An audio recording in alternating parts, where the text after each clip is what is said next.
Tips and tricks for you older ones. Don't try and walk with your reading glasses on. People might think it's day of Pentecost and you've been drunk with new wine, or you run into something and hurt yourself. It's not good. We're going to be in Hebrews chapter 7. A lot of folks consider this a very difficult passage. And I'm just going to tell you, it's not necessarily easy. But if you take it in context and you understand what a type means, then you don't try and read too much into it. And so today, as we work through some of these verses, hopefully you'll have a better understanding of what's going on here. Let's start with verse 1 and read down through verse 10 so we can get all the context here. For this Melchizedek, king of Salem, priest of the Most High God, who met Abraham returning from the slaughter of the kings and blessed him, to whom also Abraham gave a tenth part of all, first being by interpretation king of righteousness, and after that also king of Salem, which is king of peace. Without father, without mother, without descent, having neither beginning of days nor end of life, but made like unto the Son of God, abideth a priest continually. Now consider how great this man was, unto whom even the patriarch Abraham gave the tenth of the spoils. And verily that they are the sons of Levi, who receive the office of the priesthood, have a commandment to take tithes of the people according to the law, that is, of their brethren, though they come out of the loins of Abraham. But he whose descent is not counted from them received tithes of Abraham, and blessed him that had the promises. And without all contradiction, the less is blessed of the better. And here men that die receive tithes, but there he receiveth them, of whom it is witness that he liveth. And as they may so say, Levi also, who received tithes, paid tithes in Abraham, for he was yet in the loins of his father when Melchizedek met him. Let's bow for a word of prayer. Father, give us enlightenment and understanding for these important principles, and help us to see so much about your Son, Jesus Christ, and how he is so much better than anything else that the world could tempt us with. When man comes up with religion, it always falls short. But what you supply for us is so grand and glorious that sometimes it's difficult to comprehend it. In Jesus' name we pray. Amen. If you remember in this passage last week, we're talking about how the priesthood of Jesus Christ is better than Melchizedek. And we talked in verses 1 and 2 about the foreshadowing of the character of Christ as it was described in Melchizedek. And he's a king and a priest. Now we're going to move into the foreshadowing of Christ's qualifications, starting here in verse 3. And then he's going to move into how his priesthood is better than. So what he's doing is he's talking about this point, and he's talking about this point, and then he's using it to show us this point, and then so he's building a case as he works along here through the chapter. And sometimes it's kind of a tongue twister, but you'll see as we work along through here what's going on. In verse 3, Melchizedek. Now listen, folks get bent out of shape about all this stuff. Without father and without mother, without descent, simply means it's not hereditary. Okay? It means his priesthood was not hereditary. If you think about the Old Testament, the Levites could trace their genealogy all the time. It was very important to them. In fact, you could not be a priest without it. If you could not prove your lineage, then you couldn't be a priest. And we have this situation where Babylon comes in and takes a whole bunch of Israel off hostage, and for 70 years they're in Babylon. And then God moves in the heart of the king, and Darius is going to let them go. And so they are allowed to go back and rebuild the temple, and they are allowed to go back and rebuild the wall under Nehemiah. And while all this is happening, you have folks that are traveling from Babylon back to Jerusalem. But when you're getting ready to work on the temple, things have to be done in a certain way. And there are certain parts that are only supposed to be done by the priests, the Levites. Well, you would think there would be a problem. I mean, how many of you could remember the genealogies of everybody 70 years while you're captivity of Babylon? I keep a thing on my glasses here because I don't have to remember where they are. They hang right here, right? Sometimes you walk into a room and you say, oh, wait a second, I was doing this, and your mind gets to racing. It's easy to misplace something. It's easy to forget about something. But you don't forget about something that's really, really important to you, illustrated through the book of Ezra.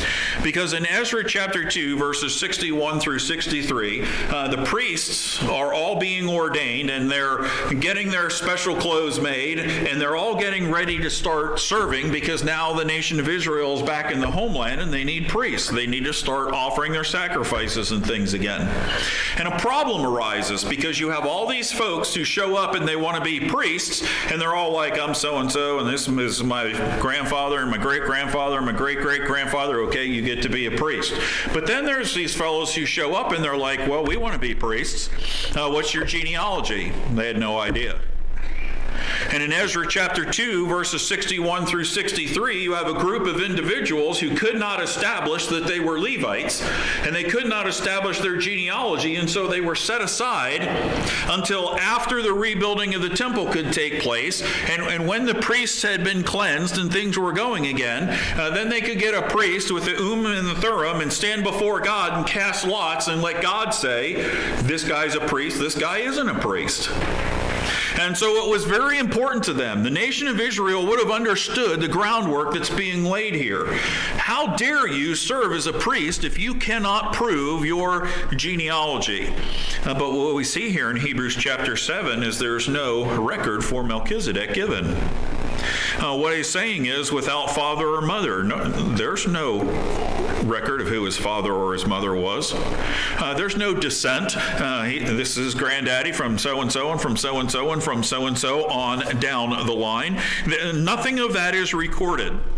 Now, don't get all bent out of shape, because you start picking up commentaries and reading, and some folks are saying that means he was an angel because he didn't have a mother or a father. That is not what this is saying, okay? Angels are not priests. They are messengers. Big difference between the two. Well, this is a pre-incarnate of Christ. Well, it can't be that either. Because if you look here, the verse says, in the middle of verse 3, made like unto the Son of God.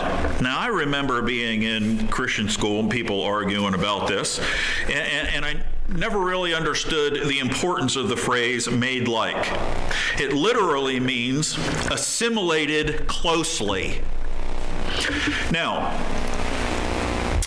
my brother and I look a little bit alike. At least most people say that. I think I got the better looks, but can't help it. He was born first and they had to make some changes, is all I know. I don't know what to tell you. It's the way it happens, right, Lance? See? He's grinning like a big possum, like, where's my brother? Where's my brother? We look alike. We are assimilated with. And when you're running around as a youngster, you know, and everybody's like, oh, you must be so-and-so, because you look just like them. My mom grew up in northern Pennsylvania. We grew up in southern Pennsylvania. We'd go up to visit my grandfather, and people would be running around, and they'd stop and they'd go, you must be Gail Ann's boy. My mom had a middle name, and it wasn't used when she was in trouble. I noticed that. She was Gail Ann to all her friends, and I'm like, boy, the only time my middle name ever came out, I was ducking or hiding. But just because I'm assimilated to, there is a big difference between Rich Knapp and Rob Knapp. We're not the same. Okay? And that's important because it tells us a great deal about the passage here. They are telling us Melchizedek was not Jesus Christ. He was similar to Jesus Christ to emphasize some things and to bring out some things about Christ as a priest that we might miss otherwise. In Philippians 2:6, it says that Jesus thought it was not robbery to be equal with God. It doesn't say he didn't think it was robbery to be closely assimilated with God. And in John chapter 5 and verse 18, we studied a couple of weeks ago, they are asking Jesus, how do you dare heal somebody on the Sabbath? And he said, my Father worked hitherto, and I work. And they got mad and they decided that they're going to kill him because they knew that he claimed to be equal with. They didn't say, well, he claims to resemble God. That wasn't the claim. And that's not the point here. He's saying Melchizedek was made like unto him. There were certain things that were characteristic about Melchizedek that show us something about Jesus Christ. But it wasn't a pre-incarnate of Christ. What they're trying to tell us is Melchizedek stands alone as a priest. We are told he is a priest. David reaffirms it in Psalm 110. But then the Bible records nothing of his mother or his father or his heritage. And Jesus stands alone as a priest because he doesn't have any priestly lineage either. Now you can turn to the New Testament and you can see the lineage of Jesus, but it leads to David. And then it leads from David to his mom and his dad because he was of the tribe of Judah. And it wasn't right for someone from the tribe of Judah to become a priest. And so what it's teaching us is Jesus was a priest after the order of Melchizedek. Melchizedek was a priest, but he wasn't a Levite. Melchizedek was a priest. We don't know who his mom and dad were. We have no record of his lineage. Jesus Christ is a priest. Can you tell me who his dad is? God. And all we know about him is how he reveals himself to us. And you say, trick question, who's his mom? Everybody says Mary. But he existed long before Mary. The point being that you can't put limitations on Jesus Christ just like there aren't limitations revealed to us about Melchizedek. It's not hereditary. It's also not recorded. He uses another phrase that can be confusing, the beginning of days nor the end of life. What's the beginning of your days? Well, it's the day you were born. I don't remember it very well. My mom says she remembers it pretty well. End of days? I don't know. But you can stroll through a cemetery and you can see on all of the stones there, it lists out the beginning of your days and the end of life. And that's the point that they're making here. Melchizedek was a mortal man. Did he have a birth? Yes. Did he die? Yes. But there's no biblical record of it. In the record of Moses, everything is written down, right? So you don't have dates for Melchizedek, and that would have stood out to the Jews as very, very unusual. Moses records the dates of all the important people. In fact, when he is writing the Pentateuch, you can go all the way back to Adam, and you can use the genealogies and figure out the age of the earth.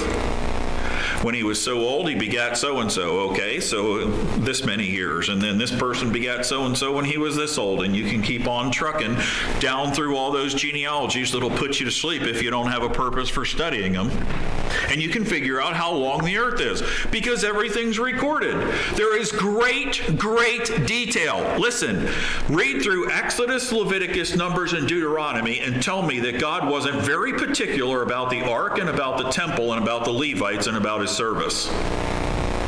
When they're getting ready to do the tabernacle, he gives them detail.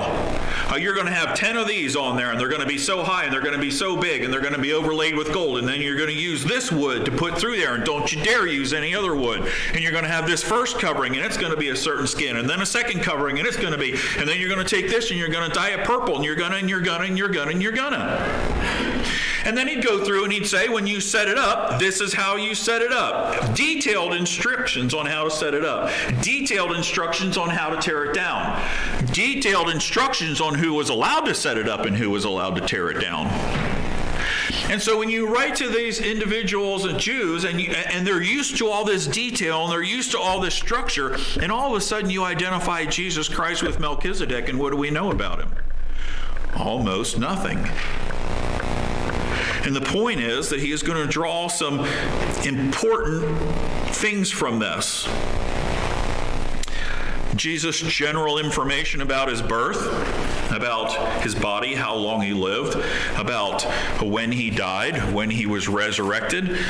We have general information about those things. But we don't know what he looked like other than he was a Jewish man. We don't know what he did from the age of 1 to 12. He took a trip down to Egypt till he was around 2, and then he came back. Nothing recorded from age 2 to age 12, and then we see him teaching in the temple, and then radio silence again until he starts his earthly ministry. So even though he took on human flesh, what do we really know even about the time of his flesh, his life, except for his public ministry, which is the last 3.5 years? We know when he died on Calvary, mostly. Do we know when he was born? No. We celebrate it on December 25th, but we don't have any hard evidence that that's when he was born. What's the point? The point is, Jesus Christ, even though you can say he had a beginning and an end of a physical body, in his nature he has no beginning and he has no end, because he's after the order of Melchizedek, and God chose us not to tell us a lot about Melchizedek so we could understand this important concept. He gives us one little snapshot into a time where he came and ministered to Abraham, and Abraham responded to him, and that tells us a great deal about Abraham and Melchizedek in 3 verses. That's it. That's all we get. And then we get this explanation in Hebrews chapter 7. When you think about abideth a priest continually, every priest had a starting and ending of service. In Numbers chapter 4, verses 2 through 20, the Bible goes through and they're told, Moses is told, you are going to number the sons of Korah. You start with everybody that is age 30 and stop when they're 50, because those are the guys who were eligible for service. In verses 22 to 28, it's the sons of Gershom, age 30 to 50. In 29 to 33, the sons of Moriah, 30 to 50. Why? Because those are the 3 sons of Levi. And so that encompassed all of the Levites. But then you get to Numbers chapter 8, verses 23 through 26, and God says unto Moses, I want folks to start serving at 25, and they're going to stop at 50. So the longest that they were allowed to serve would have been 25 years. But I want you to go to 1 Chronicles chapter 23. In 1 Chronicles chapter 23, we have another change that occurs. Look in verse 24, and then it's referred to again down in verse 27. 1 Chronicles 23 and verse 24. These were the sons of Levi after the house of their fathers, even the chief of their fathers, as they were counted by numbers of names by their polls, that did the work for the service of the house of the Lord from the age of 20 years and...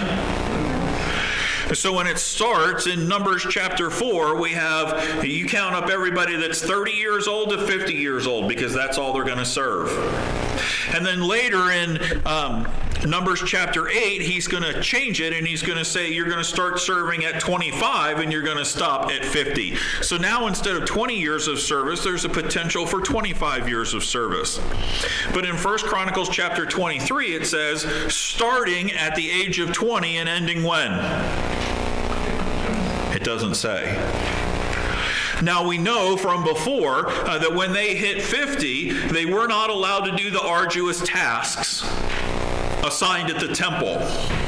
But many of them were still involved in lesser things because there was plenty to do.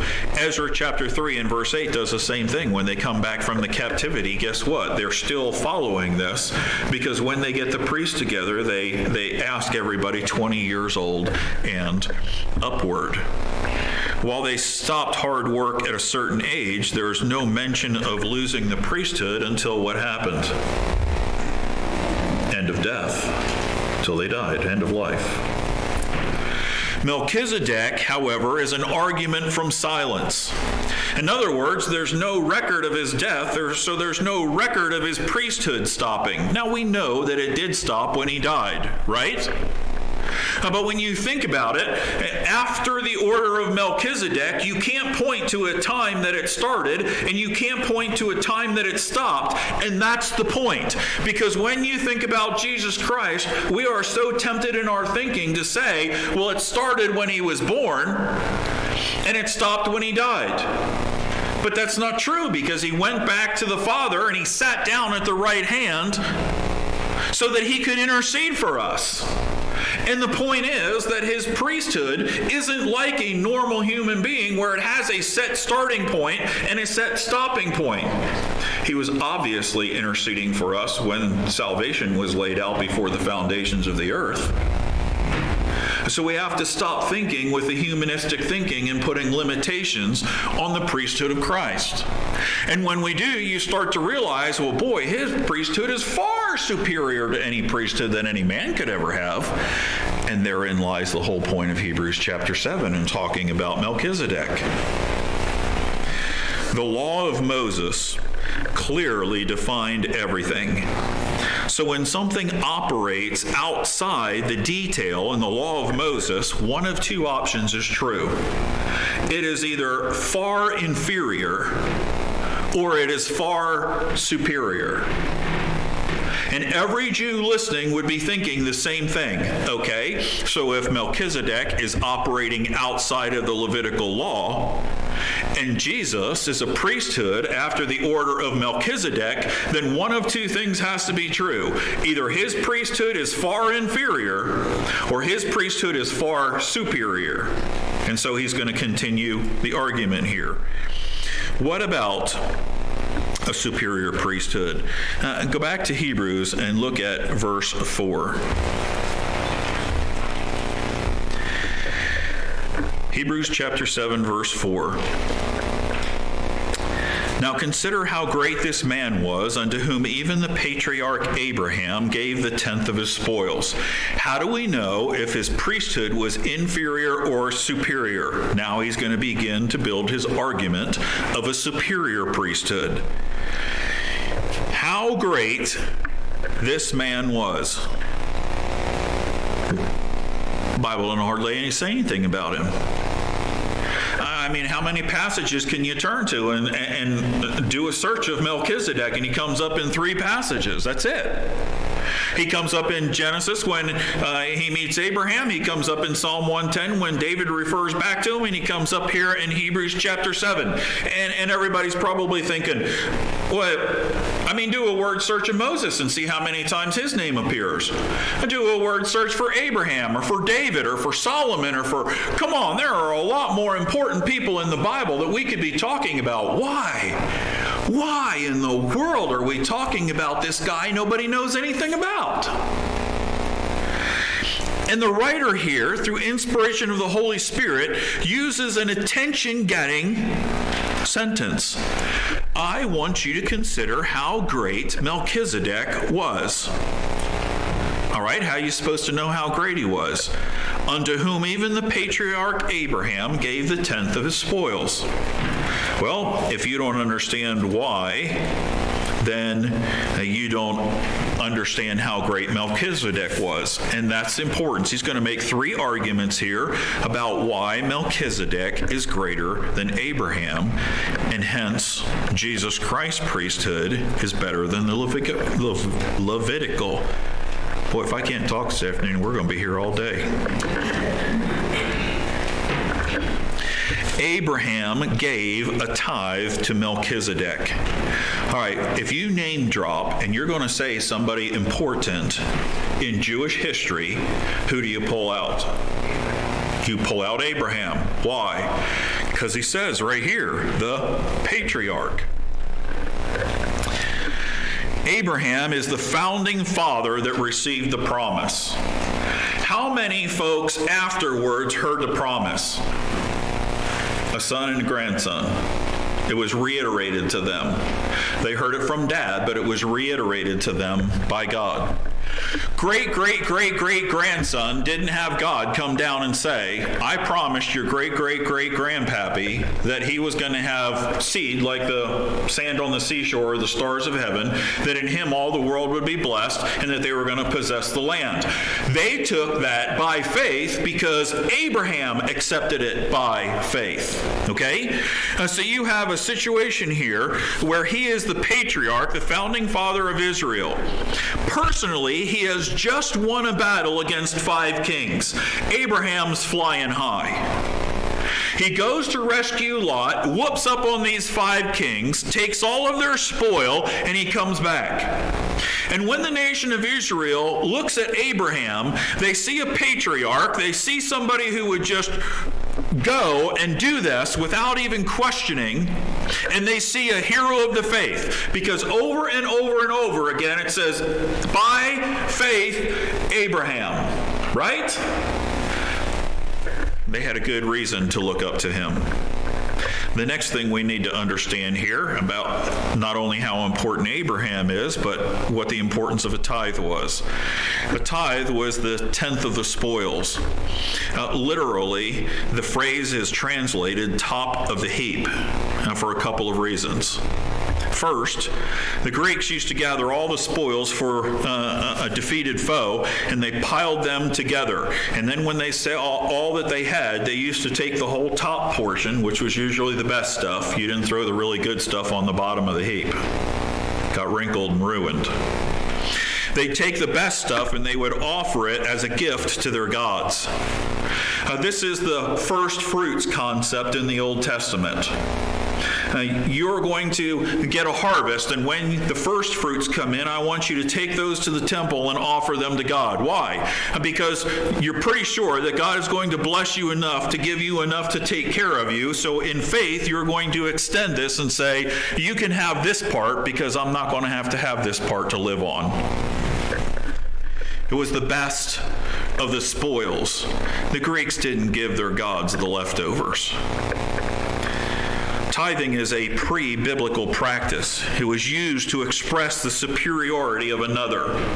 And so if an inferior came to a superior and they wanted to show appreciation to them, they would give them a 10th of their stuff. And the person would be, it was recognizing their importance and their value. Melchizedek is a king and a priest. Although he is a king, he did not fight with Abraham against the 5 kings that hauled Lot and his family off. Don't ask me why. I don't know, because the Bible doesn't say. It doesn't even say why he showed up when Abraham came back, except to teach us about Christ. There's no obligation, there's no law, there's no commandment that tells Abraham, oh, look, here is this gentleman right here. You should take a 10th of your spoils and give it to him. Humanly speaking, this isn't logical. There's no record that Melchizedek had anything to do in priestly service for Abraham before or after this point. And so what do we see here? Well, we see that this was a voluntary act. We see that he gave of his best. And we see that it revealed his gratitude to God for the victory that he had just accomplished. Now you think about it. Abraham takes a couple of 100 servants, and he goes after an army of 5 kings, and he beats them. And when he comes back, he recognizes an important individual, and he gives him a tithe in gratitude for the way that God has treated him and blessed him and worked New Testament tithing. Do you realize that in the New Testament, a church is not told to give a specific amount or a proportion? You can go through the Old Testament, and there are all kinds of tithes and taxes and offerings that they're supposed to bring, and they all knew exactly what they were supposed to bring. And by the way, if you think a tenth is what Old Testament folks were giving, you need to go back and study it sometime and do the math. They were bringing a whole lot more than a tenth to God. In the New Testament, you come into the church age, and you're in the age of grace. It's interesting to me that God doesn't say, when you gather together on Sunday, because it's not going to be the Sabbath anymore, I'm going to change that, you make sure that everybody brings in a tenth. And I know of at least one church who used to collect W-2s from their folks to make sure that they were given a tenth every year.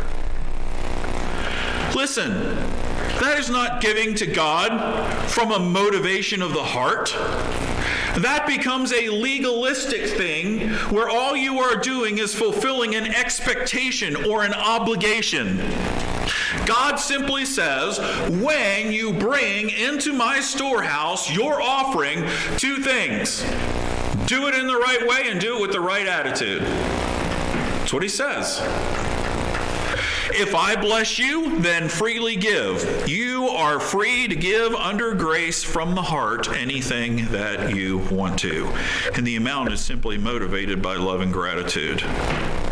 But he also expects us to give of our best because he's worthy of it. You wouldn't take a crippled lamb to the temple. Well, the nation of Israel started doing that, and it didn't go well for them, did it? It's recognition of the ample provision for which God has supplied in my life. And so I don't write out a check and throw it in the offering plate and say, boy, I don't know if I'm going to eat the rest of this week because God's going to stop being good to me. It's the opposite. I put that money in the plate because it's a symbol that he is going to take care of me, and I'm trusting him to do so. You compare that to the Levites. The whole rest of this down through verse 10, even though some of it is a tongue twister, can be summed up quite quickly. The Levites received tithes from the other tribes because they did not receive an inheritance when they went into the promised land. Okay? It was divided up among 11 of them, but the Levites did not get an inheritance. They weren't farming to make their money. They weren't raising cattle to make their money. They lived off of what the other people gave. By the way, that is the model for paying a pastor from the tithes that are taken in. In Numbers, chapter 18, verses 21 through 26, it says they received tithes, and then they were expected from the tithes that they received to support themselves to go to the temple and give a wave offering to God, a tithe of what was given to them. Okay? The Levites are descendants of Abraham, and they received tithes. Melchizedek is superior because he was the one that received the tithe from Abraham. And you say, well, I don't understand how the Levites did that. That's verses 9 and 10. While he was still yet in his loins, the Levites haven't even been born yet. And so the conclusion to these kind of confusing verses here in verses 1 through 10 is simply to tell us if Melchizedek is superior to Abraham, whoa, hold on a minute. Because you're talking to Jewish people, and you just pulled out the big name, Abraham. And we know almost nothing about Melchizedek. But as we work our way through these 10 verses, the writer is constantly saying Melchizedek is superior to Abraham. And if Melchizedek is superior to Abraham, by extension, his whole lineage. And if Melchizedek is superior to Abraham, then his priestly office is superior to the Levitical priesthood. So then by extension, the writer is saying, why would you turn your back on Jesus Christ? How are you going to find anything better? That's the whole point. Jesus is better than. Better than what? Better than anything. And it's the whole reason for bringing up Melchizedek. Turn to 1 Corinthians chapter 11 with me, if you will.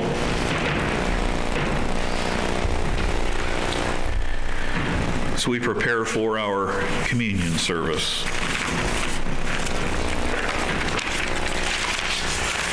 1 Corinthians chapter 11, starting in verse 23.